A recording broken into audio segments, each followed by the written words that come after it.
수급 상황이 몇 년 전부터 무너졌다라고 보시는 게 맞는데요. 그게 이제 더 심해지고 있다라고 이제 생각하시면 될 것 같아요. 일단 주거선호지역 같은 데는 내가 들어가야 되기 때문에 어쩔 수 없이 선택을 하지만 전월세 시장 같은 경우는 옮겨 다니는 분들도 되게 많으시거든요. 유통 물량 자체도 일단 뭐 계약갱이 청구권이 도입되면서 반으로 줄은 데다가 지금 입주 물량도 없고 뭐 이동도 거의 안 하고 이러는 상황입니다. 제일 큰 문제는 제가 볼 때 신축 아파트 인기가 너무나도 높아지고 있다는 겁니다. 최근에 이제 연립 다세대가 작년 같은 경우도 한 33% 평균 매매 가격 수준으로 본다 그러면 올랐어요. 이게 아파트 상승률보다도 훨씬 높습니다. 새 아파트가 될 수 있는 원재료인 연립 다세대도 이제 사람들이 투자를 하기 시작하는 거예요.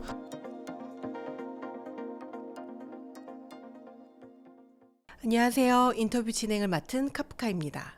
오늘은 심영석 교수님 모시고 부동산 시장에 대한 이야기 나눠보도록 하겠습니다. 교수님 안녕하세요. 예, 안녕하십니까? 네, 간단히 인사 부탁드립니다. 예, 저는 미국 그 인터내셔널 아메리칸 대학에 교수로 재직하고 있고요. 우리나라에서 제일 큰 중개 플랫폼입니다. 우대빵 부동산을 만들고 현재도 연구소장으로 근무하고 있는 심영석이라고 합니다. 반갑습니다. 어느덧 2026년 새해가 밝았고요.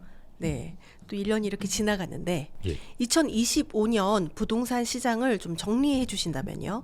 문재인 정부 시즌2가 되지 않기를 대부분 분들이 바라셨을 건데요. 안타깝게도 시즌2 또 어떤 분은 이제 2X라고 그거보다 훨씬 더 빨리 그 규제 지역을 지정하고 조금 더 강도 높게 처음부터 이제 규제가 나오다 보니까 2X라고 이야기하시는 분들도 계십니다. 어쨌든 이게 제일 문제가 제가 판단하기로는 실수요자하고 뭐 투기자하고 구분을 않고 그냥 한꺼번에 묶어가지고 규제를 했던 것 같아요. 그러다 보니까 이게 뭐 처음 이제 6.27 대책이 나왔을 때는 상향이동, 즉 사다리 끊어놓기 뭐 이런 표현을 썼었는데요.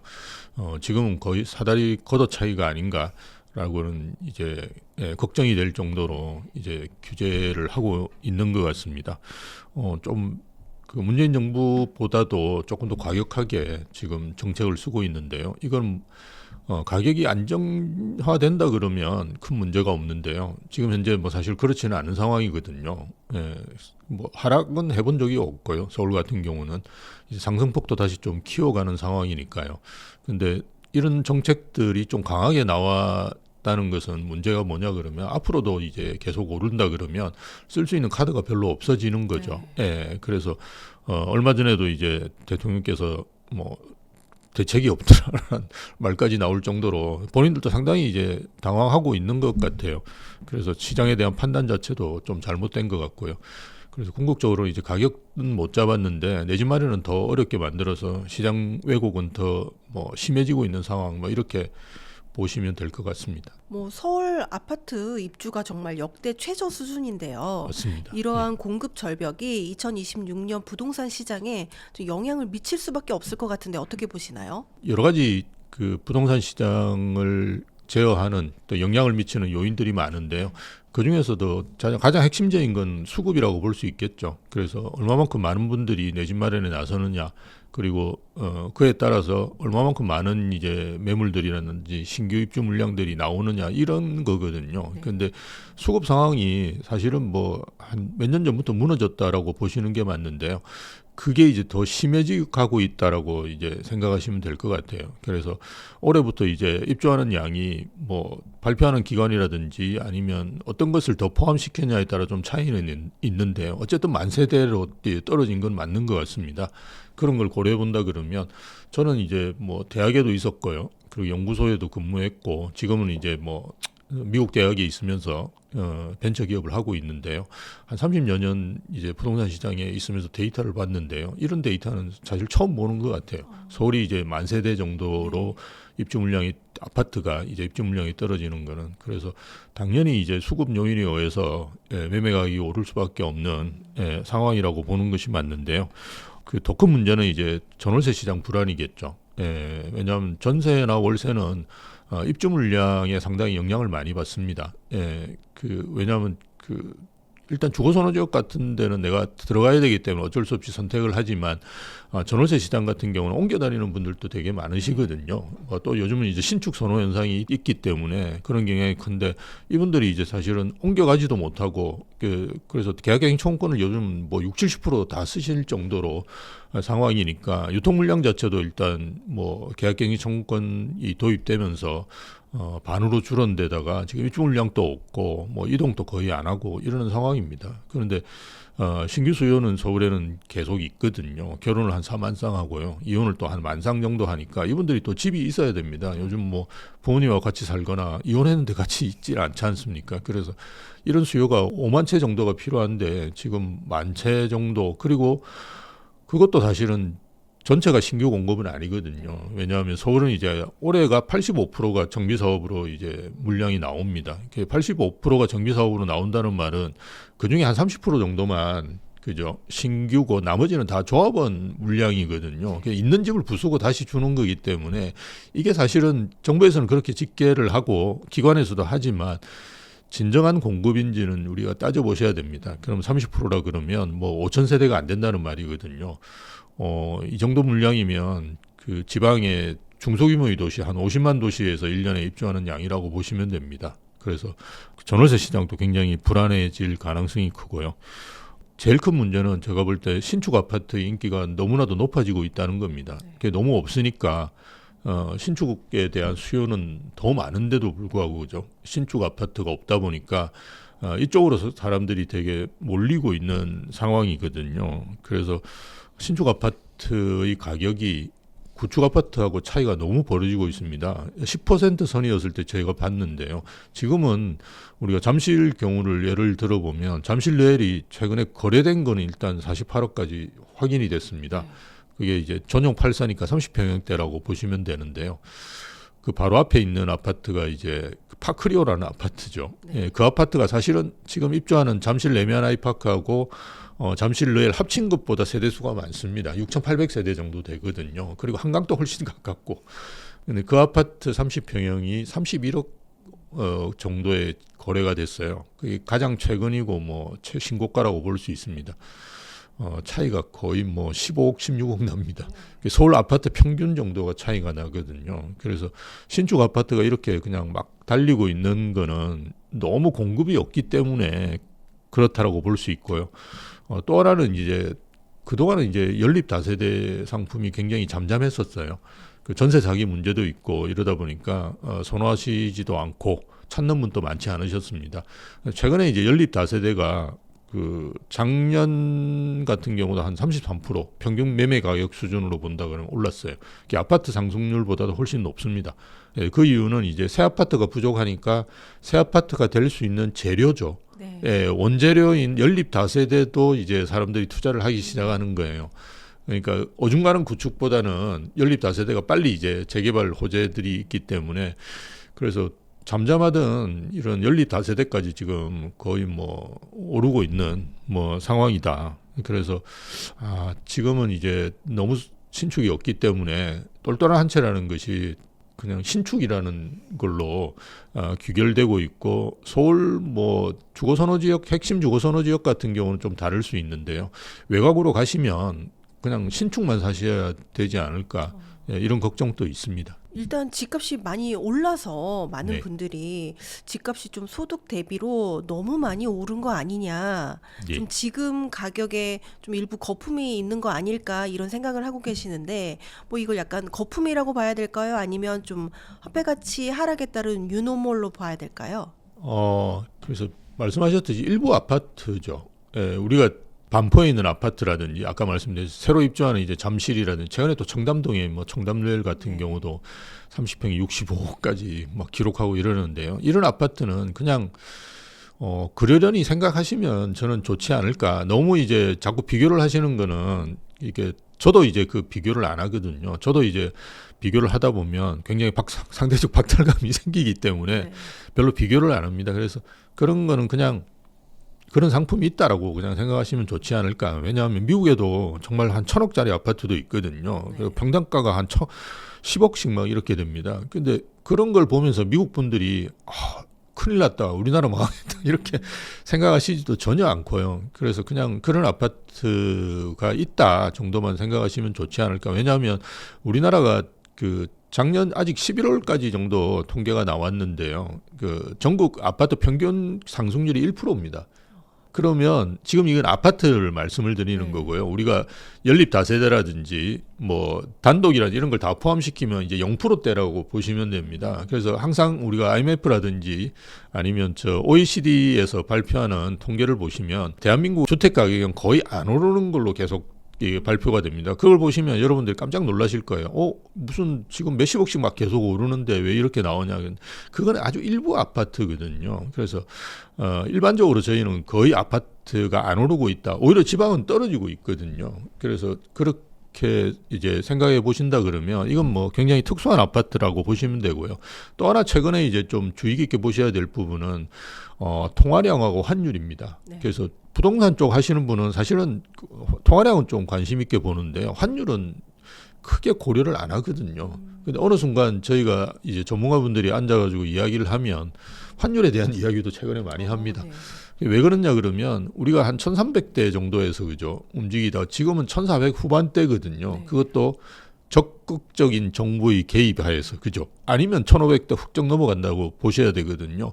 그러면 그게 이제 오름폭 자체가 10% 20% 되지 않습니까? 네. 예, 그리고 통화량 자체도 최근에는 많이 풀리고 있습니다. 우리가 문재인 정부 때는 한 달에 한 20조 정도 풀렸는데요.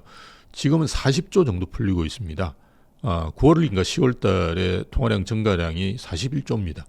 그래서 물론 이제 우리가 M2의 증가량을 가지고 단순히 그냥 유동성이 늘어난다라고 이야기하긴 그렇지만 가장 이제 적합한 통계 지표거든요. 그래서 통화량이 늘어나고 그 다음에 환율의 움직임을 고려해 본다 그러면 지금 아파트 가격이 과연 오르고 있는지도 사실 저는 좀 의문이 갑니다. 물론 이제 아주 주거 선호 지역의 핵심 지역에 그죠 말씀드렸던 신축 아파트 같은 경우는 조금 과하다는 면은 있는데요.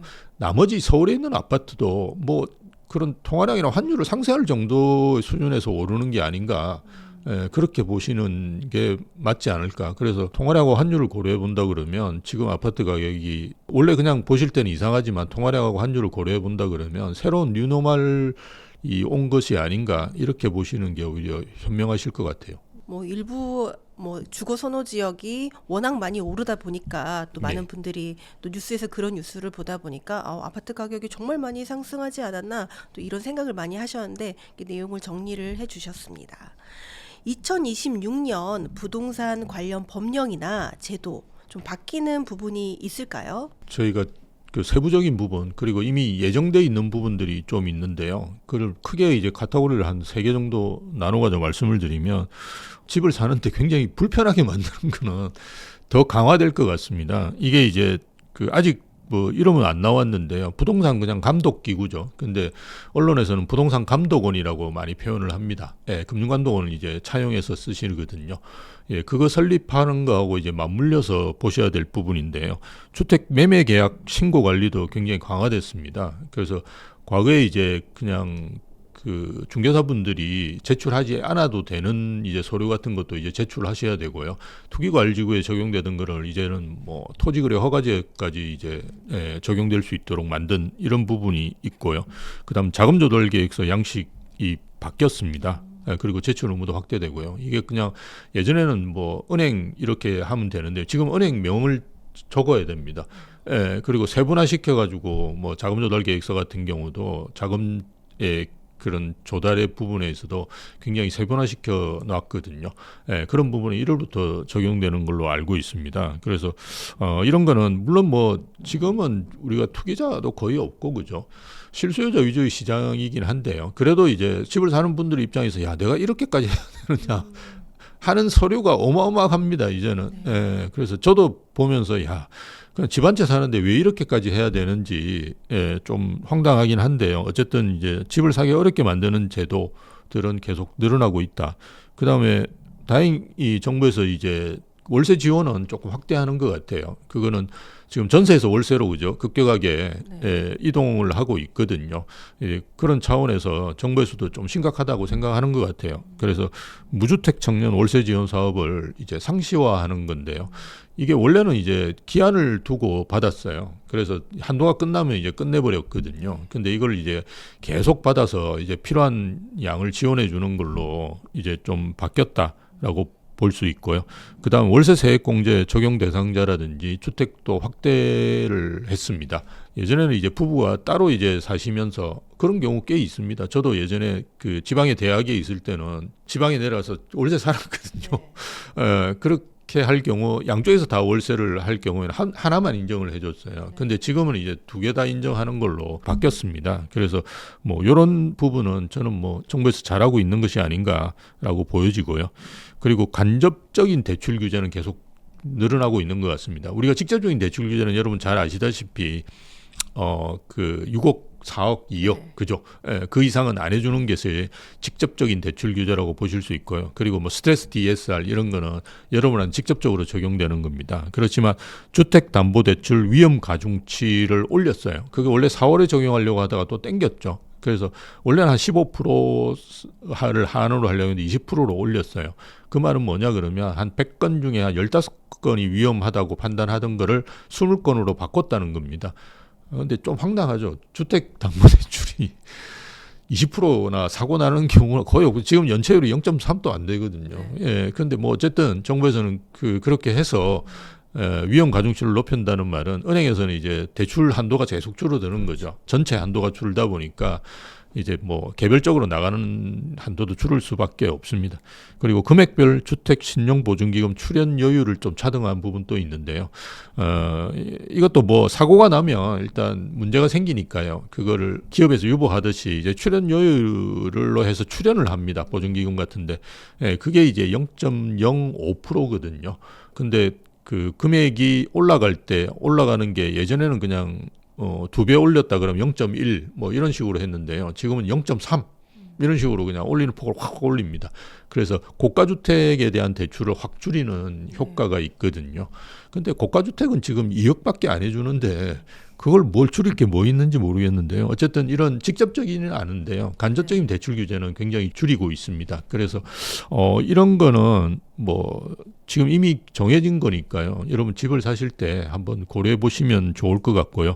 아니더라도 계속 이제 대출이라든지 뭐 이런 데 대한 규제는 계속 나오지 않을까.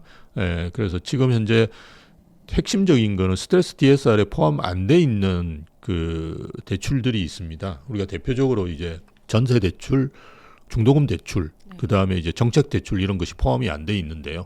아마 이것도 계속 집값이 불안해진다 그러면 포함시키겠죠. 순차적으로 이제 그런 부분들도 좀 고려하셔야 되고요. 그리고 규제 지역 확대는 아마 확대될 거예요. 그죠? 올해 1월 달에 제가 볼 때 주택 공급 대책 발표할 때 아마 확대하는 걸 같이 발표하지 않을까. 왜냐하면 주택 공급 대책은 별게 없거든요, 내용이. 그러면서 그런 규제 지역 확대하는 부분을 발표하지 않을까. 최근에 이제 좀 풍선 효과가 확실히 나고 있습니다. 거래량이 확실히 늘고 있는데요.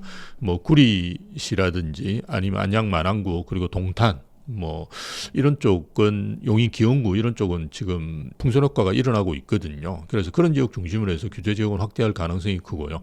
그다음 세금 부분은 지금 아직 1년도 안 됐는데 도입하기가 좀 부담될 겁니다. 근데 이미 사실은 우리가 규제 지역 확대라든지 그죠 이런 걸 하면 세금은 다 올라가거든요. 그렇지만 어쨌든 직접적인 세금 대책은 뭐 6.3 지방 선거도 있으니까요. 아마 올해 상반기에는 도입되기 힘들 것 같고요. 7월 말 되면 이제 세제 개편안을 매년 발표합니다. 그때 아마 포함시키지 않을까. 그렇게 이제 숲하고 나무를 같이 보셔야 되지 않을까 싶습니다. 지금 말씀 들어보니까 바뀌는 내용들이 꽤 있어서 이렇게 부동산 거래를 준비하시는 분들이 꼼꼼하게 알아보고 좀 미리 준비를 하셔야 될 것 같네요. 예, 맞습니다. 항상 이런 게 나오면 저희도 이제 사실은 중개 플랫폼이기 때문에 한 30개 정도 지점이 있거든요. 이런데 이제 근무하시는 중개사분들이 되게 힘들죠. 계속 업그레이드 되고 지금은 뭐 토지거래 허가제가 대부분 서울은 적용돼 있지 않습니까? 예, 그러다 보니까 그 서류 자체 챙기는 것도 어마어마합니다. 예, 그래서 불편하시죠. 지금 아마 중개사분들 고생 많이 하실 거예요. 그렇다면 2026년 부동산 시장을 이끌 좀 메가 트렌드가 있다면 무엇이라고 보시나요? 저는 이제 공급 절벽의 가시화 그게 이제 가장 크지 않을까. 계속 다른 분들도 공급을 이야기하시지만 저도 뭐 이야기할 수밖에 없는 상황이에요. 그래서 이런 수치를 본 적이 없거든요. 그리고 이게 뭐 다른 지역 서울이 가장 심각한 건 맞는데요.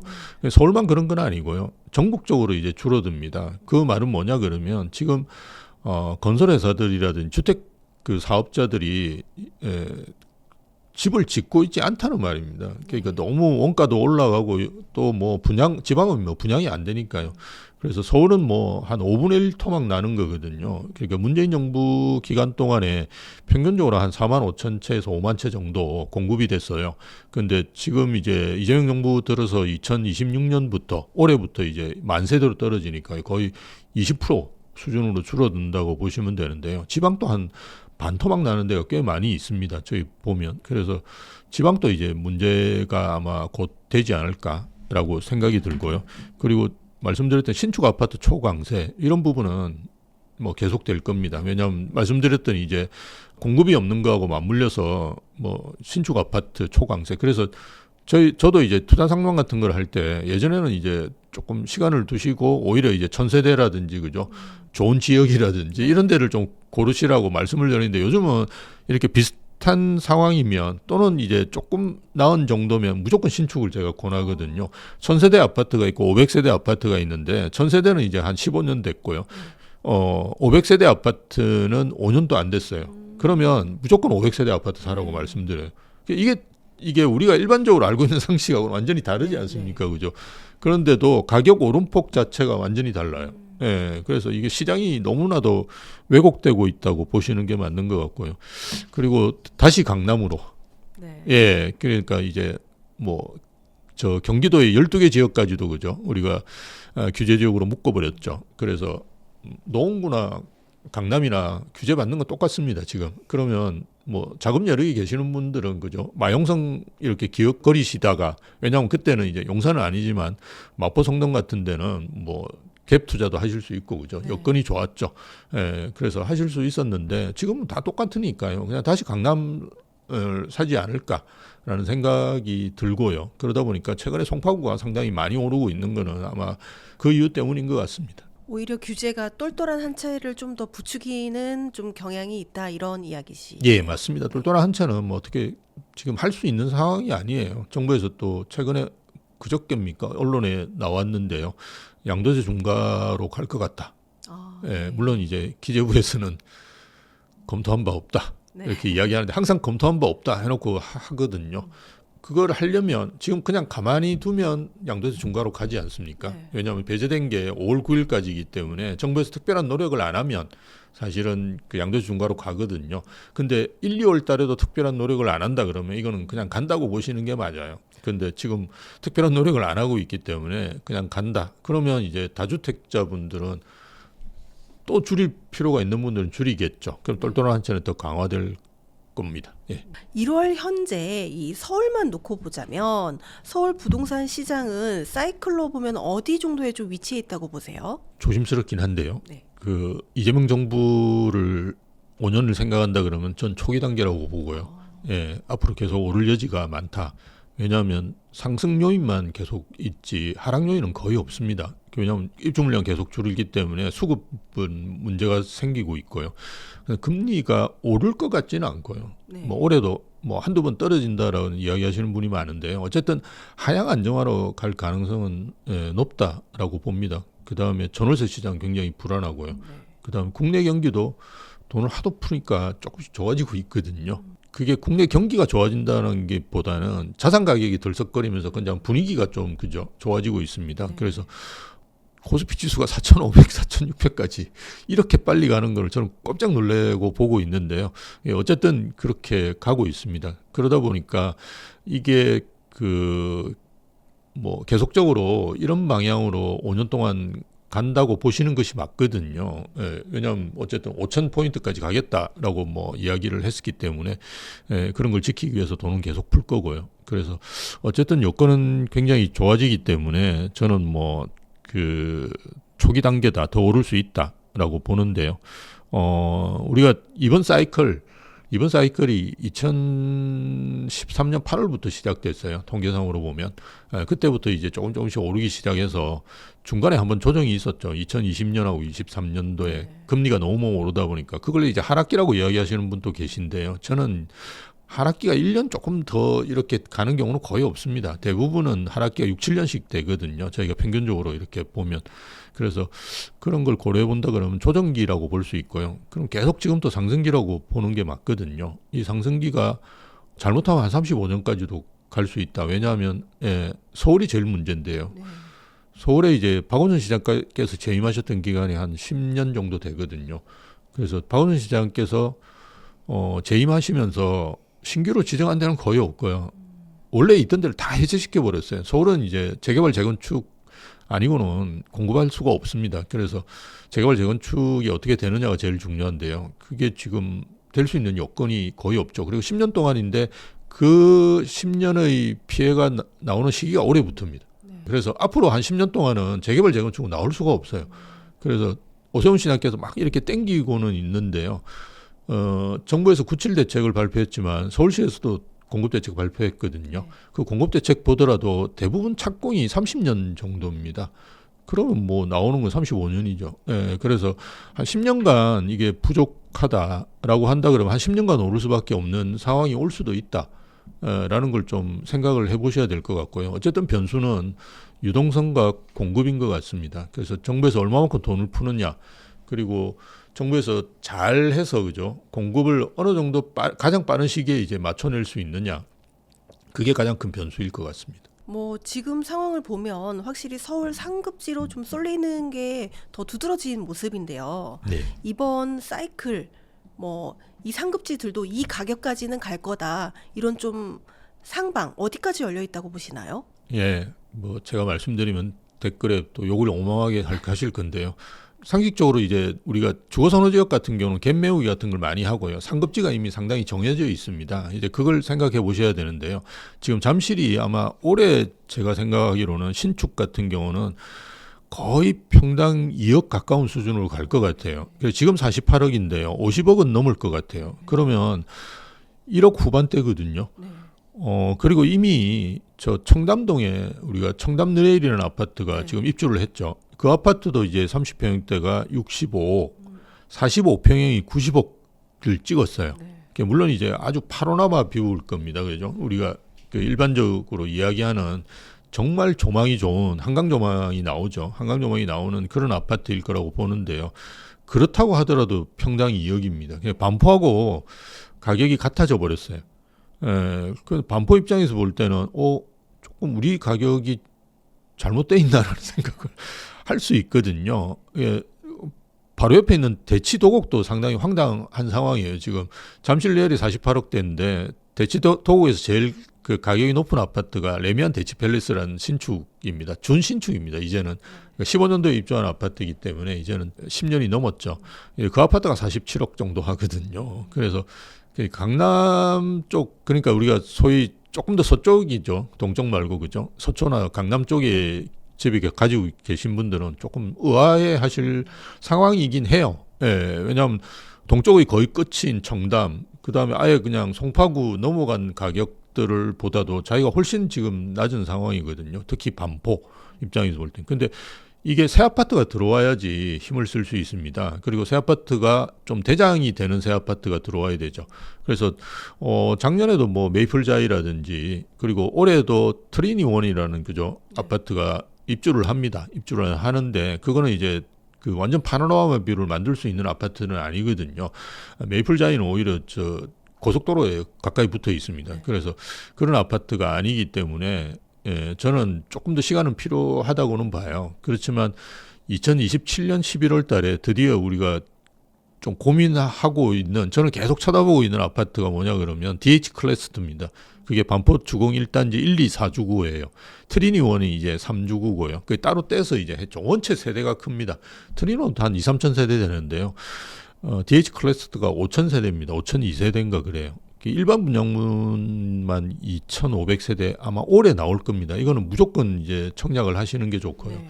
예, 그 아파트 입주가 내년 이제 11월 달인데요. 이 아파트가 입주하면 한 3억 갈 것 같아요. 그럴 수밖에 없는 게 청담동이 지금 2억을 하는데 원밸리 같은 경우가 2억이잖아요. 그래서 DH 클래스 때 입장에서는 야, 우린 3억 받아야지 이런 생각을 할 거예요, 사람들이. 그러면서 내놓는 물건 자체가 거기는 뭐 그냥 팔아도 되고 안 팔아도 되고 이런 분들이 많아요. 자금 여유가 있으시니까 그냥 뭐 툭 내놓고 살려면 사고 말면 마고. 그리고 입주 초기에 거래가 거의 안 되거든요, 아시다시피. 네. 뭐 2년 그 거주를 해야 되잖아요. 실거주를 이제는 해야 되기 때문에 강남은 옛날부터 그게 적용됐고요. 그럼 2년 후에 팔아야 되는데 매물이 몇 개가 있겠습니까? 그러니까 가능한 매물이 있긴 해요. 뭐 정근 간다든지 그죠? 네. 해외로 이주 간다든지 이런 분들은 이제 팔 수 있는데요. 그런 매물 한두 개 나올 거거든요. 요번에 이제 잠실레일 48억도 제가 알기로는 그 집주인분이 이 가격에 내놔도 팔릴까? 이래가 그냥 내놓은 가격이에요. 근데 한두 개밖에 없으니까 그냥 팔리는 거거든요. 네. 마찬가지라고 저는 봐요. DH 클래스도 아마 그런 가격대 그 내놓으면서 3억에 팔리나? 이래가 내놨는데 돈 있는 누군가는 살 거예요. 근데 여러분 이제 생각하셔야 될 게 30평이 이제 100억 시대입니다. 그렇게 되면. 네. 그래서 저도 이제 그게 정상적인 가격이라고 생각하지 않아요. 근데 왜 그렇게 되느냐? 규제 때문이에요.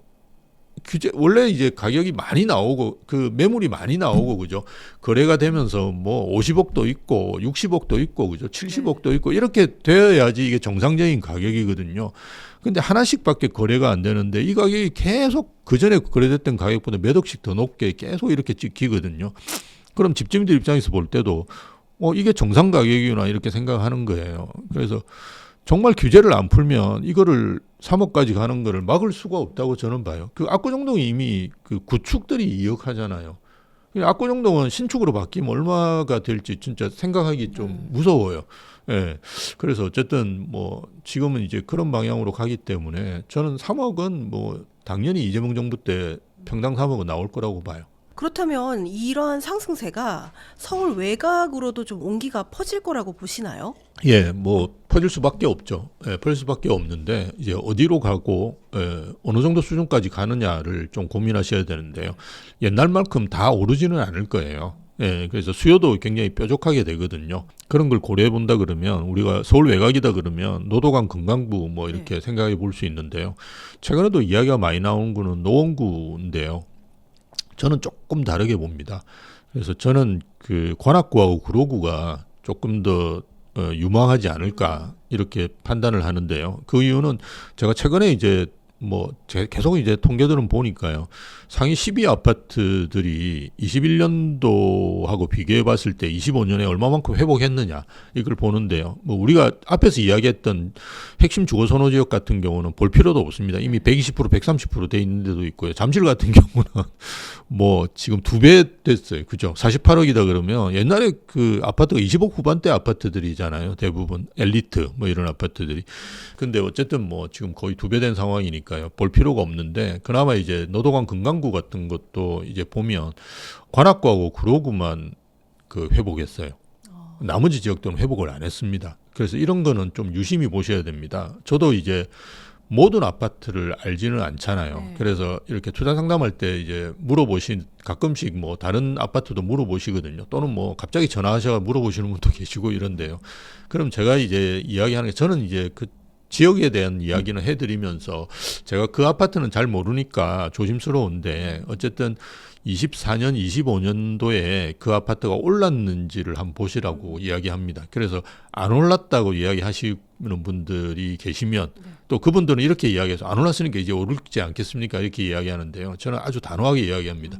24년, 25년에도 안 올랐으면 앞으로도 안 오를 거예요. 그러니까 오르더라도 오름폭이 굉장히 적을 겁니다. 그래서 그렇게 판단하시는 게 좋습니다. 라고 이야기를 하거든요.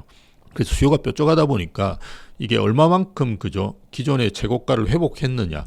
그래서 우리가 구로구하고 관악구 같은 경우는 105%예요. 그래서 한 5% 정도는 더 올랐거든요. 물론 뭐 제가 말씀드렸던 핵심 주거 선호지역에 비하면 너무나 미약한 수준이지만 네.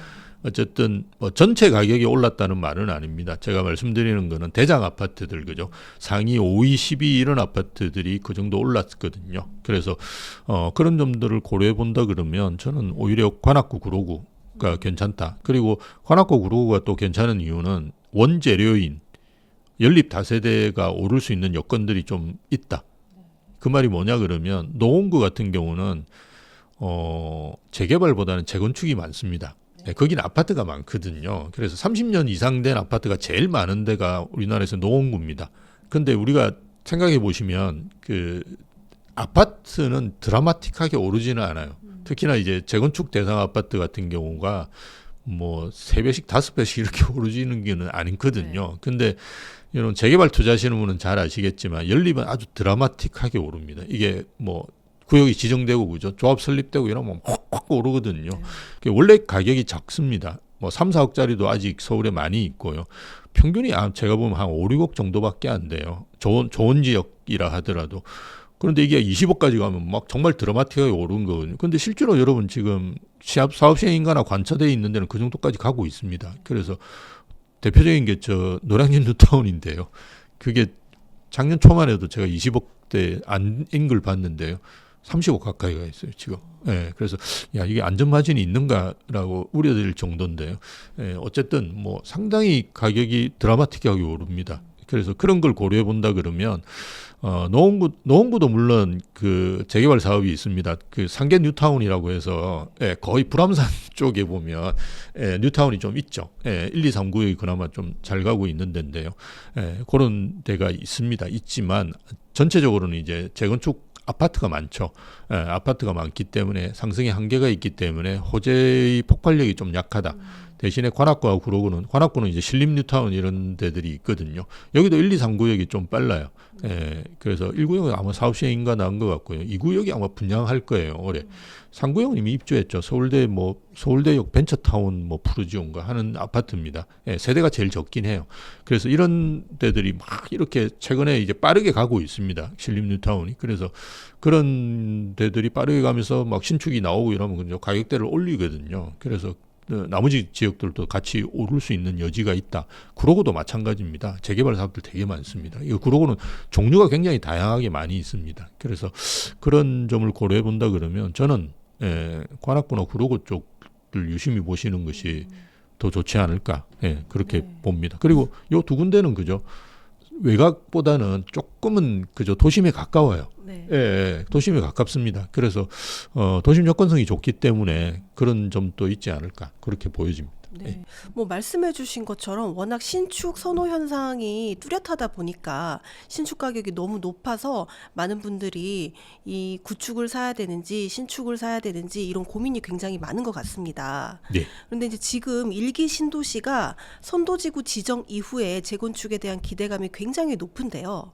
이미 가격이 좀 많이 올라서 지금 좀 들어가기에는 좀 이 가격이 너무 높은 게 아닌가 이렇게 고민하시는 분들이 많으신데 어떻게 보세요? 작년에 분당이 20% 올랐어요. 예, 그러니까 지금 1기 선도지구 지정된 데는 더 올랐겠죠, 당연히. 네. 분당 전체가 분당구 아파트가 오르는 상승률이 한 20%였습니다. 그래서 많이 올랐어요. 많이 올랐기 때문에 저는 이제 많이 오른 데 들어가는 것보다 그죠. 아무래도 좀 호재가 더 있을 가능성이 있는 데를 찾아보시는 것도 좋고요. 물론 내가 자금 여력이 굉장히 좋다 그러면 많이 오른 데 사시는 것도 네. 좋습니다. 앞에서 말씀드렸지 많이 오른 데가 앞으로도 오를 가능성은 일단 크거든요. 근데 자금 여력이 좀 부족하시다 그러면 저는 뭐 평촌 괜찮다고 봐요. 예. 그래서 우리가 평촌도 뭐 강남하고 굉장히 가깝고요. 그다음에 주거 선호지역으로 대부분 일컬어지는 이유가 그 학군이 되게 좋습니다. 그리고 경기도에서 아마 학군 탑일 거예요. 거기 귀인중학교라고 있는데요. 압구정 중학교보다 더 특목고에 많이 넣는 데입니다. 그래서 그쪽 학원가들도 굉장히 잘 돼 있습니다. 4호선 노선 이남으로 해서 학원가도 굉장히 잘 돼 있거든요. 뭐 그런 지역들은 꾸준히 수요가 있습니다. 그래서 뭐 사셔도 저는 괜찮을 것 같고요. 뭐 선도지구 사셔도 되고요. 아니고 뭐 역세권 쪽으로 고려해 보셔도 저는 괜찮은 것 같고요. 아마 올해 또 2차 선도지구 같은 거 또 지정 발표하고 하면서 한 번씩 또 출렁출렁 할 거거든요. 그래서 저는 뭐 평촌 괜찮다고 보는데요. 작년에도 평촌도 꽤 올랐어요. 한 8, 9% 저는 오른 걸로 알고 있는데요. 그래도 뭐 더 오를 여지가 좀 더 있지 않을까 보고요. 물론 이제 일산, 중동, 3번 이런 데들도 좋긴 한데요. 그렇지만 아무래도 이제 선호하시는 분들이 많지는 않은 것 같아요. 예, 그래서 그나마 이제 좀 선호하시는 분들이 몰려 있는, 왜냐하면 이게 항상 경기 동쪽 남부를 좋아하시거든요. 네.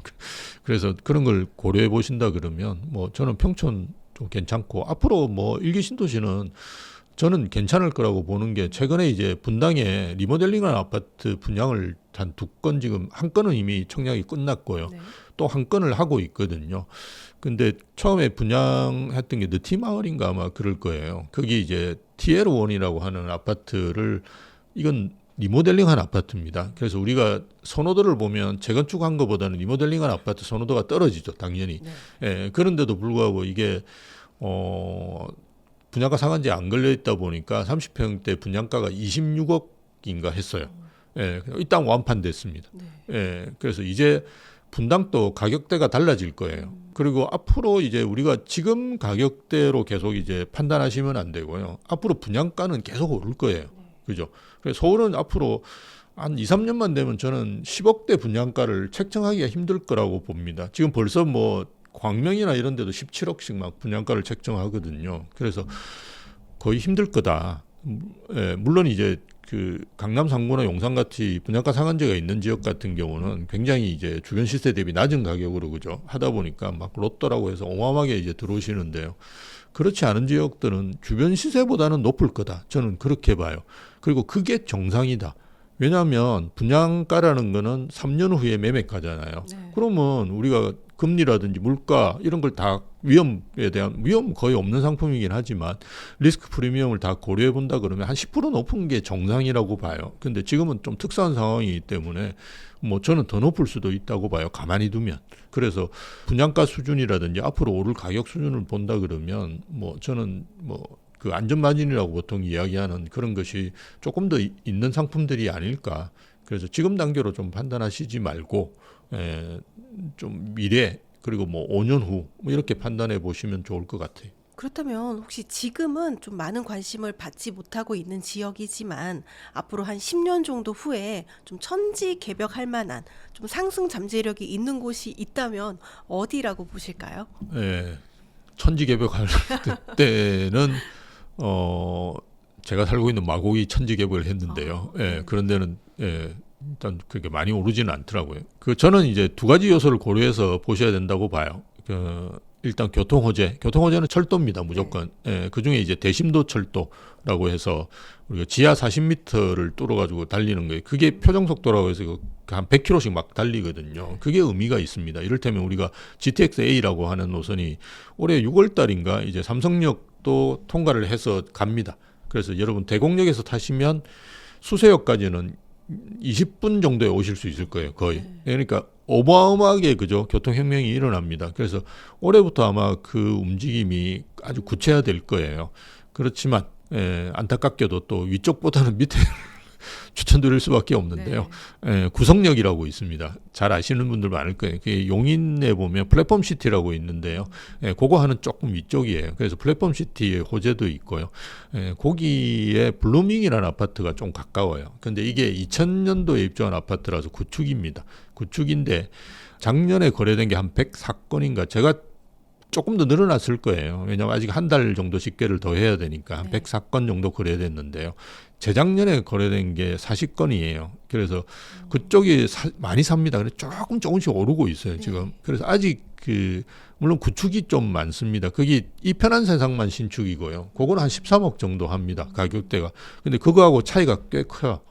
근데 이제 바로 이제 여기에서 이제 강남이나 아니면 서울역까지도, 그죠, 갈 수 있지 않습니까? 그래서 수서에 가서 철도를 이용하시던 서울역에서 이용하시던 뭐 이용하실 수 있는 데가 너무나 늘어나거든요. 그래서 교통 여건이 개선되기 때문에 저는 뭐 그런 데들 보시는 게 좋고요. 아니면 이제 대심도 철도가 아닌 데는 우리가 보셔야 될 때가 9호선하고 저는 신분당선 보시는 것이 좋다라고 이야기를 드립니다. 그중에 저는 뭐 9호선은 위쪽으로 지금 연장이 되고 있는데요. 그게 이제 신사에서부터 시작해서 용산으로 들어가고 있는데요. 그거는 가격이 너무 비싸기 때문에 제가 원래 지금 또 천지개벽하고 있고요. 앞으로도 어마어마하게 천지개벽할 때긴 한데 가격이 너무 비쌉니다. 그래서 밑으로 가는 것 좀 보셔야 되는데요. 밑이지만 강동구를 이렇게 해서 갑니다. 그죠? 고덕역까지 지금 연장이 되고 있는데요. 거기 이제 생태공원역이 생깁니다. 그 길동이라고 하는 데가 있는데요. 그 강남에 사시는 분도 잘 모르시는 분 계세요. 거기가 약간 조금 강남에는 훨씬 가깝죠, 그죠? 고덕보다도 훨씬 가까워요. 예, 그런데 조금 명일동이나 이런 데는 좀 아시거든요. 예, 거기는 새 아파트도 꽤 들어왔고 지금도 재건축하고 있는 데도 있고요.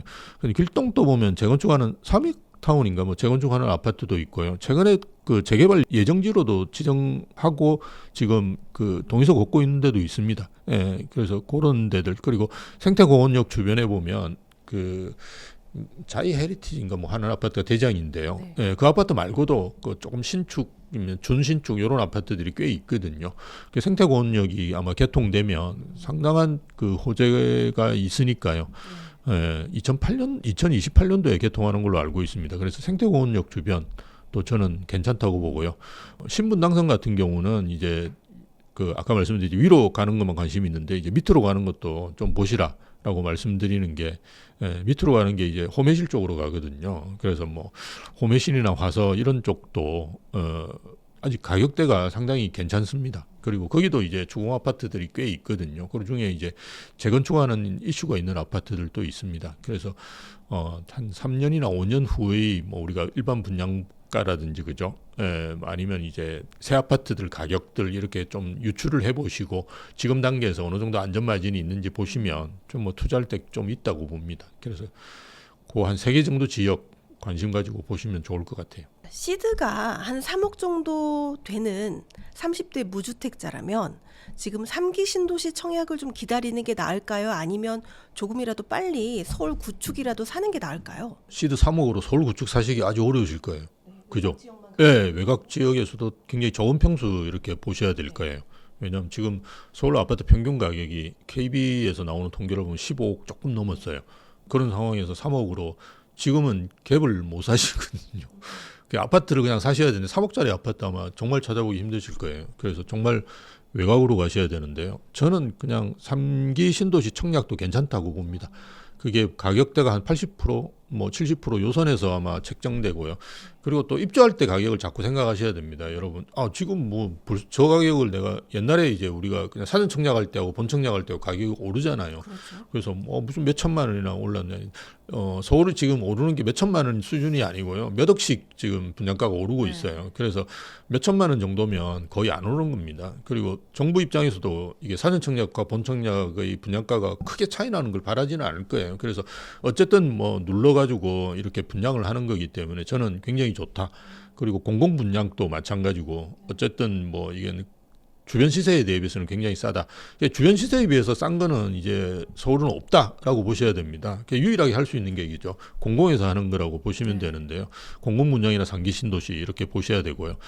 최근 5년 동안 공공 분양도 굉장히 줄었어요. 그래서 평균적으로 따지고 보니까 12,000세대 정도밖에 제가 안 되더라고요. 근데 올해 나오는 물량이 29,000세대입니다. 그래서 어마어마하게 많이 나와요. 민간은 지금 뭐 서울에서 이제 분양해야 될 거, 서울 외곽, 서울 뭐 조금 벗어난 지역에 분양해야 될 것들도 보면 뭐 5만 세대다 이렇게 하면 이 5만 세대가 아직 일정이 잡혀 있는 건가 2만 세대, 3만 세대밖에 안 되고요. 나머지는 일정을 잡지를 못해요. 지금 뭐 공사비 때문에 조합하고 시공사하고 싸우고 있고요. 뭐 계속 늘어지고 있고요. 그래서 지금은 그냥 3년 내에 입주하는 건 일단 불가능합니다. 4년이 기본이고요. 조금 늦어지면 그냥 5년입니다. 예, 그래서 이게 뭐 아주 심각한 상황이거든요. 그래서 민간은 이제 늦어지면 또 분양가가 올라간다고 보셔야 돼요. 공공은 이제 그렇게 할 수는 없으니까요. 그래서 올해 29,000세대가 나오니까요. 저는 뭐 관심 가지고 보시면 좋을 것 같아요. 남양주 왕숙이 아마 3월 달에 하는 걸로 알고 있고요. 고양 창릉이 이제 6월 달입니다. 그래서 여러분이 좀 관심 있으시는 데를 말씀드리는 거예요. 나머지 지역들은 별로 관심이 없으시는 것 같아요. 하남 교산 같은 경우는 아마 올해 분양하는 게 없는 것 같아요. 한번 찾아보세요. 저도 이제 자세히 보지는 않아서 그렇게 판단은 힘든데요. 하남 교산을 제일 선호하시거든요. 그렇게 보시고요. 그다음에 고덕 강일 3단지라고 있습니다. 예, 여기가 계속 기다리는 분이 많으실 거예요. 이게 1300세대입니다. 그래서 이건 공공분양으로 제가 알고 있거든요. 그래서 분양가가 상당히 저렴할 거예요. 예, 그리고 고덕동은 지금 뭐 26억, 27억 훌쩍 막 이렇게 가고 있거든요. 그래서 그런 지역이기 때문에 공공분양으로 시세 차익을 상당히 많이 내실 수 있습니다. 그래서 저는 지금 물론 이제 우리가 모든 수단을 다 동원하셔가지고 그죠 해야 됩니다. 뭐 경매 쪽 관심 있으신 분은 경매도 보시고요. 그리고 금매도 찾아보시고 그죠. 뭐 온갖 걸 다 하셔야 되겠지만 어쨌든 공공분양 청약 기회가 많이 늘고 있으니까요. 그걸 노려보시는 것도 저는 좋은 것 같아요. 예. 사실 지금 가장 고민이신 분들이 서울 외곽 지역에 1주택을 보유하고 계신 분들이 아닐까 싶습니다. 이게 온기가 퍼져 나오고 있다고 하니 이제 내 집이 오를 차례인가 이렇게 기다려야 될지 아니면 지금이라도 빠르게 정리하고 조금이라도 상급지로 옮겨야 될지 이걸 고민을 많이 하시는데 어떤 게 더 조금 괜찮은 선택이 될까요? 호재가 있으면 그냥 기다리시는 것도 괜찮고요. 근데 호재가 없다 그러면 정말 좀 이동하시는 게 좋은데요. 이동하셔야 될 지역은 어차피 그 신축 쪽으로 보시는 게 제일 좋고요. 아까 말씀드렸듯이 그 뭔가 정상적으로 굉장히 가격이 높아야 될 때에 비해서 신축이 서울도 더 높습니다. 근데 아마 이게 지방이나 서울 외곽이 더 할 수도 있을 거예요. 앞으로는. 왜냐하면 그쪽은 이제 지방 같은 경우는 이제 빈집이 막 생기거든요. 제가 얼마 전에 군산이라는 도시에 여행 갔다 왔는데요. 임대가 붙어 있는 데는 그래도 괜찮은데요. 무슨 말씀인지 아시겠습니까? 이미 빈집이라든지 그 뭐 상업용이긴 하지만 대로변에 이제 그냥 임대가 안 붙어 있는데 공실이 예, 있는 공시 곳이네. 딱 봐도 저게 아무도 안 들어온 지가 몇 년 되었다라고 보이는 데가 많이 있습니다. 예, 그래서 앞으로 지방은 더 그럴 가능성이 클 거예요. 그러면 지방 같은 경우도 어디로 들어갈 거냐. 그나마 자산가 분들은 계시거든요. 군산에도 잘 사는 분들 계시겠죠, 당연히. 예, 그래서 그분들이 어디로 갈 거냐. 새 아파트로 갈 거예요. 그래서 지방에도 보면 지방이 오히려 서울보다 새 아파트를 많이 짓거든요. 그래서 지방은 새 아파트를 안 지어도 된다고 사람들이 생각하는데요. 말씀하셨듯이 이제 공실이 있고 새 아파트가 생기고 그죠. 그리고 새 아파트는 사람들이 이제 좀 자산가 분들이 들어오시고 나머지는 다 공실이 되고 이러거든요. 그래서 여러분 서울 외곽이나 뭐 지방 쪽 보실 때는 일단 무조건 새 아파트 그 새 아파트가 이제 입주하는 아파트 5년 신축이 아니고요. 거의 입주하는 아파트 수준에서 찾으시면 그거는 뭐 제가 볼 때 오를 수도 있을 겁니다. 근데 그렇지 않은 지역이고 호재도 별로 없다라고 하신다 그러면 저는 뭐 좋은 상급지로 이동하시는 게 가장 좋을 것 같아요. 그렇다면 현재 지금 한 5억에서 10억 정도의 자금을 가지고 계신 분이라면 네. 좀 어느 지역 쪽을 좀 관심 있게 보는 게 좋을까요? 최근에 수요 중에 그 14억대를 찾으시는 분들도 좀 있습니다. 네. 그 왜 그러냐 그러면 일단 대출을 가장 크게 활용할 수 있는 데거든요. 일단 6억까지를 그죠 대출을 받으실 수 있죠. 그게 상당히 영향이 있습니다. 그래서 14억대를 보시는 분들이 있는데요. 이런 데가 어디냐 그러면 강서구, 그다음에 서대문구, 동대문구 그죠. 그다음 성북구에도 이런 아파트들 꽤 있습니다. 예, 그래서 제가 말씀드렸던 지역에서는 한 15억 정도 그죠 가격대다 그러면 괜찮은 아파트를 살 수 있는 데입니다. 그죠. 우리가 마포에서 15억대 아파트 찾으시면 이건 좀 정말 구축으로 그죠. 그리고 세대수가 적은 데로 막 가셔야 되거든요. 근데 그렇지 않은 아파트를 사실 수 있는 데가 제가 말씀드렸던 한 4군데 정도 될 것 같아요. 그런 지역을 이제 최근에 이제 조금씩 찾으시는 분들이 있습니다. 그 뭐 대출 때문에 그렇습니다. 여러분 15억 넘어가면 이제 대출이 4억밖에 안 나오거든요. 2억이 떨어집니다. 그럼 어지간한 사람들은 살 수가 없습니다. 서민들은 당연히 2억이 없으면 못 사시고요. 그래서 유의하셔야 될 점은 뭐냐 그러면 이게 KB 시세로 이렇게 보거든요. 14억을. 근데 우리가 그 대출이 실행될 때가 늦을 수가 있습니다. 여러분 뭐 요즘 잔금을 심지어는 6개월 후에 치는 분들도 계시거든요. 그죠? 그럼 서울 아파트 가격은 계속 오른다는 걸 가정해 보신다 그러면 이 갑자기 15억이 그 KB 시세로 합니다. 예, 그래서 갑자기 15억이 되면 2억이 날아갑니다. 그래서 그런 점은 좀 체크를 한번 그러니까 대출 실행일 아니고 제가 알고 있기로 그래서 신청일에 그 KB 시세가 결정되는 걸로 알고 있는데요. 또 아닌 데들도 뭐 그렇게 있는 걸로 알고 있어요. 그래서 그런 걸 좀 확인하시고 그죠? 제대로 이제 좀 신청을 하셔야지 나중에 잔금 쳐야 되는데 2억이 날라갔다. 그럼 생각하기도 저도 생각하기 싫은데 그죠? 예, 굉장히 심각한 문제니까요. 그런 걸 좀 고려해 보신다 그러면 그냥 지금 5에서 10억 정도 자금 있으시면 제가 볼 때 그 정도 지역들 중에 그죠? 괜찮은 상품 고르실 수 있을 것 같아요. 뭐 앞서도 말씀해 주신 것처럼 뭐 올해죠. 양도세 중과가 이제 적용이 될 가능성이 높다 이렇게 이야기해 주셨는데 만약에 이게 이제 확정이 되는 경우에 그때쯤 이렇게 물건을 정리하시는 분들이 있으실 것 같은데 예. 혹시 그때의 금매를 좀 노려보는 건 어떨까요? 저는 금매를 노려보는 분 입장에서는 괜찮다고 봐요.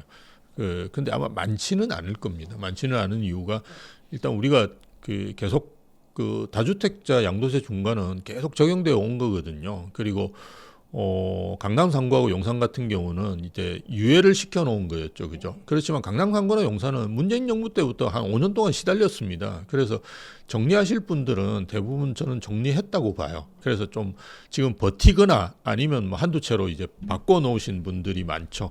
예, 그런 분들은 뭐 굳이 이걸 지금 팔아야 되나 이런 생각을 하실 거고요. 근데 문제가 뭐냐 그러면 전혀 나는 이거는 이제 양도세 중과는 조정 대상 지역일 겁니다. 조정 대상 지역으로 지정될 거를 생각 못했던 지역들이 있습니다. 제가 볼 때 강북구나 도봉구 이런 데는 상상을 못했을 것 같아요. 작년에 이제 지정될 거라고 생각을 못했었을 건데 왜냐하면 0%대, 1%대 이렇게 올랐거든요. 그래서 물가 상승률을 고려해 보면 아파트 이야기 드리는 겁니다. 그러니까 주택으로 보면 떨어졌을 거예요. 전체 종합주택으로. 그런데 갑자기 토지거래 허가제까지 지정이 된 거거든요. 그러니까 이분들은 뭐 다주택도 이분들은 뭐 본인이 이제 막 사가지고 이런 경우보다는 시골에서 아버님이 뭐 갑자기 돌아가셔가지고 한 채 더 생겼다든지 그죠? 이런 것도 많이 있습니다. 그래서 뭐 본의 아니게 다주택이 되신 분들도 꽤 있거든요. 이런 분들은 뭐 어차피 정리를 하셔야 되면 정리를 오래 하셔야 되겠죠, 그죠? 예, 그런 분들이 이제 물건을 내놓을 가능성이 큰데요. 그것도 많지는 않아요. 왜 많지는 않은지 제가 말씀을 드리면 세입자가 다 끼어 있어요. 다주택자분들은 세입자가 있다고 생각하셔야 돼요. 다주택인데 내가 세 군데 살 수가 없잖아요. 아니면 공실로 비워두고 뭐 그런 분도 제가 본 적은 있어요. 세 채가 있는데 한 채만 자기가 살고 나머지 두 채는 남 주기 싫어가지고는 그냥 다 공실로 비워두고 옮겨 다니면서 사는 거예요. 예, 그래서 뭐 직장 있는 쪽에 한 채 있고 일은 되게 열심히 하는 분입니다. 그러다 보니까 거기서 늦게 이제 끝나면 거기서 그냥 주무시고 이렇게 일하시는 분이 가끔 있더라고요. 저도 보니까 저도 깜짝 놀랐어요. 그런 분 보고. 그런 분은 이따 팔 생각이 별로 없겠죠. 근데 어쨌든 세입자가 들어 있습니다. 근데 지금 세입자가 있으면 못 팝니다. 집을. 그렇잖아요. 그러니까 정부에서 좀 생각하셔야 될 게 이게 매물이 나올 수가 없어요. 저희가 어떤 분이 이제 유튜브에 나와가지고 이 양도세 중과가 적용되기 때문에 올해부터 이제 팔 분들이 많이 늘어날 거다 이렇게 이야기하는 분 정말 그 시장을 모르는 거예요. 그러니까 지금 서울은 나올 수가 없습니다. 예, 물론 이제 다행히 그죠. 계약갱신 청구권을 쉬는 시기가 그때 딱 맞춰 있는 물건들은 좀 가능할 수 있겠죠. 네. 그 중에 또 팔아야 되는 사람, 뭐 이런 사람들이 그나마 가능한데요. 쉽지는 않아요. 왜냐하면 그분들도 굳이 팔 이유는 없거든요. 왜냐하면 서울 외곽 지역이면 보유세 부담이 별로 없잖아요. 그렇죠. 그렇죠. 지금 우리가 팔아야 되는 분들은 보유세 부담이 많은 분들이에요. 오히려 강남 3구나 용산구에 있는 분들이 팔까 말까를 고민을 해야 되는 거지. 보유세 부담이 별로 없는데 굳이 양도세 중과를 피하기 위해서 지금 팔아야 되냐? 거의 없어요. 그래서 매물 나올 가능성도 저는 많지는 않다고 봐요. 근데 어쨌든 뭐 하셔야 된다 그러면 이미 아마 내놓으셨을 거예요. 그죠? 매물 내놓으시는 분은. 왜냐면 요즘 계약이 이제 길어지고 있기 때문에 내놓으셨을 거니까 그런 매물들 뭐 잘 발견하실 수 있으면 저는 마지막 박연세일이 되지 않을까 그렇게 봅니다. 지금 뭐 갈아타기를 계획하고 계시거나 현금이 필요하신 분들이 이 올해 부동산 매도를 좀 계획하고 계실 것 같은데요.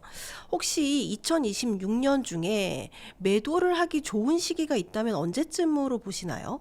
앞으로도 쭉 비슷할 건데요. 상반기에 무조건 하시는 게 좋습니다. 예, 상반기가 가장 좋습니다. 왜냐하면 상반기에 이제 은행에서 대출 한도가 다시 세팅이 되고요. 그 대출 영업을 좀 열심히 합니다. 왜냐하면 최근에도 친구들이 보면 이제 그 잘려가지고 나오는 친구들도 많고 인사이동이 언제 있냐 그러면 한 12월 달에 있습니다. 그죠? 네. 예, 그래서 인사이동을 해서 대출 영업을 예전에는 이 대출 영업 하시는 분이 오래 했는데요. 요즘은 그렇게 안 둡니다. 그게 뭐 옛날에 이제 비리가 많고 이러다 보니까 자주 이제 바뀌거든요. 그래서 바뀐 분들이 꽤 있으십니다. 그러면 이분들이 새로 이제 제가 대출 영업을 해야 된다. 은행에서 대출 영업이라는 게 사실은 뭐 별건 없는데요. 우리가 일반적인 영업하고는 다릅니다. 그렇지만 의욕이 굉장히 차 있을 때 그죠. 그때가 여러분이 팔기 좋은 시점이고요. 또 살려고 하는 분도 마찬가지로 대출이 잘 될 때 살려고 하지 안 되는 하반기로 가서 살 생각은 없습니다. 11월 달, 12월 달에 아마 뭐 이렇게 살려고 은행에 가서 대출 물어보신 분은 잘 아실 거예요. 내년에 오세요. 대부분 다 그렇게 이야기합니다. 그래서 상반기에 정리하실 거 정리하시고 사실 분도 상반기에 사시고 뭐 사실 분은 뭐 대출이 안 나오더라도 나는 자금력이 있다 그러면 하반기도 괜찮겠죠. 그죠? 그렇지만 하여튼 좀 거래가 잘 되고 그죠? 가격도 좀 꿈틀댈 때 하시는 게 좋으니까 상반기가 뭐 당연히 좋을 수밖에 없을 겁니다. 뭐 물론 요즘 아파트가 많이 올랐다라고 하지만 또 서울이라고 하더라도 또 이런 아파트는 안 오른다. 조금 집값이 오르지 않는 아파트도 있을 것 같은데요. 좀 그런 아파트들의 특징이 있다면 무엇이 있을까요? 재건축 재개발을 해야 되는데 살기 힘든 오래된 아파트. 그래서 뭐 이렇게 재건축 움직임도 거의 없고 그죠? 이런 데들 같은 경우는 찾는 분이 계속 줄어들 거예요. 그래서 그런 아파트들은 되게 조심하시는 게 앞으로는 좋고요. 그리고 일단 상품보다는 저는 지역이 되게 중요하다고 봐요. 그래서 우리가 지역을 고려해야 되는 이유는 그 좋은 지역 같은 경우는 내놓는 분들도 가격 방어가 굉장히 좋아요. 그러니까 내가 싼 가격에 내놓을 생각이 별로 없으신 분들이 많아요. 근데 그렇지 않은 지역들 같은 경우는 내놓는 가격도 좀 낮고요. 그다음에 가격 협상도 굉장히 잘 응합니다. 이렇게 좀 깎아달라 그러면 깎아주시는 경우가 많고요. 근데 여러분 강남에 집을 사시는데 깎아주세요 이러면 계좌를 그냥 거둬드립니다. 당연히. 그러니까 어디를 사셔야 되는지는 거의 명확합니다. 사실은. 저는 좀 조심스럽지만 지역을 이제 포기하시는 거는 별로 좋지 않고요. 이제 뭐 나는 자금력이 없는데 그 사야 되겠다라고 하시는 분은 재개발 호재가 있는 연립 다세도도 저는 지금은 권해드립니다. 제가 이제 자신 있게 이야기할 수 있는 거는 저희는 거래를 안 합니다. 그걸 저희 우대방 부동산은 아파트만 하거든요. 저희가 원래 처음에 화곡동에 본사가 있었기 때문에 유혹이 많았어요. 전세 사기 물건들 유혹이 많아. 하나 거래하면 몇 천만 원씩 준다는 그런 유혹이 많았는데요. 저희가 안 했어요. 위험해서. 지금도 비슷한 일이 있을 수 있거든요. 그래서 저희는 연립 다세대는 안 합니다. 그래서 하는 거는 이제 관리처분 인가가 났다든지 인가 직전이든지 이런 건 해요. 그건 아파트입니다. 그거는 뭐 저희가 아파트라고 보는 게 맞거든요. 그죠? 뭐 변동 가능성이 거의 없습니다. 그냥 아파트가 될 겁니다. 물론 그게 3년 후에 되느냐 5년 후에 되느냐의 문제일 뿐이니까요. 그래서 그런 건 하는데요. 나머지는 저희가 안 합니다. 그래서 뭐 저희가 자신 있게 말씀드릴 수 있는데요. 어쨌든 연립 다세대 호재가 있는 뭐 저희 그 용산 이런 데도 아직 5, 6억 하는 연립 다세대 많이 있습니다. 그리고 구역 지정 안 돼 있거나 지정되기 직전인데 뭐 동의서 진구하고 있다. 뭐 이런 데들 제가 볼 때 안 떨어질 거예요. 연립 다세대도. 그리고 한 이재명 정권 기간 동안 계속 오를 거예요. 왜냐하면 아파트가 막 올라가면 아까 말씀드렸듯이 원재료가 따라 올라가야 되거든요. 그죠? 그래서 원재료가 또 오르니까 또 아파트도 오르고 이렇게 이제 서로 상호작용을 합니다. 그래서 어중간한 그저 아파트보다는 아예 그냥 아파트가 될 수 있는 원재료 아니면 아파트 신축 뭐 이런 거를 아주 양극단이긴 한데요. 그거를 이제 같이 고려해 보시면 좋을 것 같고요. 저희가 세미나를 하는데요. 아마 저번에도 저희가 링크를 한번 걸어드렸던 걸로 알고 있습니다. 이번에도 아마 링크를 아마 걸어주실 것 같은데요. 링크 보시고 공부하고 투자하셔야 됩니다. 그러니까 우리가 재개발은 되게 위험하다는 거 대부분 알고 계세요. 그런데 저희가 강의를 하면 어떤 분들이 계시냐 그러면 열심히 강의하고 뭐 비례율, 뭐 권리 산정 기준부터 시작해서 노후도를 체크를 하셔야 되고 뭐 이런 막 이야기를 하면 끝나고 때 되면 싹 오셔가지고는 다 알겠는데 하나만 딱 찍어주세요. 이렇게 이야기하는 분이 너무 많아요. 근데 그렇게 사시면 큰일 납니다. 그죠? 물론 오를 거예요. 오를 건데 그 아파트는 저희가 위험하지 않다고 제가 말씀드리는 건 아니지만 그냥 어지간한 아파트는 한 1, 2억이라든지 그죠? 한 10% 떨어뜨리면 나가거든요. 네. 어지간하면. 그리고 여러분 압구정 현대 아파트가 그 재건축 속도가 굉장히 늦잖아요. 그렇죠. 그런데 가격이 계속 오르잖아요. 그러고 그러니까 이게 지역이 중요한 거지. 아파트는 이미 완성된 상품이기 때문에 크게 문제가 없습니다. 리스크가 거의 없는 상품이에요. 네. 근데 연립 다세대는 호재가 없으면 안 사거든요. 특히나 요즘은 전세 사기 문제 때문에 수요가 팍 없어져요. 그래서 좀 공부하고 저는 이제 투자 같은 거 하시면 네. 예, 좋지 않을까. 그리고 젊은 분들이 하셔도 괜찮고요.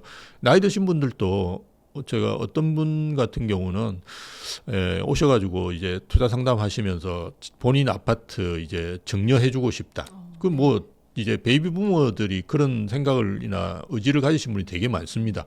예, 근데 저는 이제 지금 서울 아파트가 그냥 평균이 15억이지만 대부분 이렇게 말해보면 한 2, 30억 하거든요. 가지고 계신 게.